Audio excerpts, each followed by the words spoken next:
1968. A tough year. The Tet Offensive, political assassinations, cities in flames. Many people thought the country would never survive. But we did, and we will.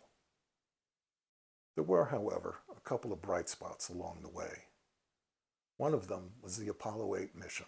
Human beings were circling the moon, and for the first time we got to see Earth in its entirety.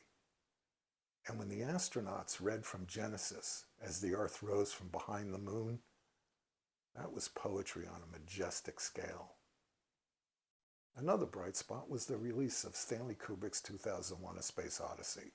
My cousin Anthony and I went to see it opening week at the great Loew's Capitol Theater in Midtown Manhattan. The theater had an enormous Cinerama screen. The house lights go down, and the title sequence comes on. And I laughed out loud. I laughed at what I thought was the pomposity of such an opening. I was actually embarrassed for the movie, right there in the very beginning.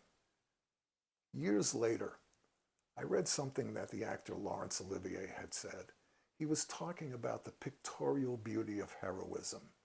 He talked about when you're young, you tend to debunk it. You're embarrassed. You're embarrassed about your emotions. It's only later, when you're a little older, that you're able to rise to the grandeur of it. And I quickly rose to the grandeur of that title sequence. As for the rest of the movie, well, later, standing outside the theater, my cousin Anthony and I laughed with joy. We couldn't believe someone had pulled this off. Someone had made not only this great science fiction movie, but a science fiction movie that was also an impressionistic work of art. Who would have thought it? As for the meaning, it was obvious to us. It was a story about human evolution. Yes, there were other themes about the dehumanization in the face of advancing technology, but these were common themes in science fiction. It was nothing new. What was new was the way the story was told. A lot of people didn't get it, and most of those people were from an older generation. Sound familiar? A week later, my brother Eddie and I go to see the movie, again at the Loew's Capitol. Now, when I like a movie, I tend to gush about it, sometimes a little too effusively. Eddie, however, is more reserved, more thoughtful. But when he recommends a movie, I listen. He knows his stuff. The following week, both Eddie and I take our dad to see the movie, again at the Loew's Capitol Theater. Now, our dad loves science fiction, but a few days before he had broken his eyeglasses, he still had his prescription sunglasses.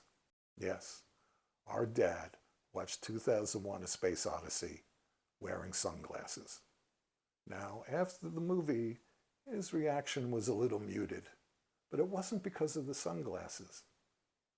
When he was a kid growing up in Ireland, the science fiction movies he saw were the Buck Rogers and Flash Gordon serials of the day.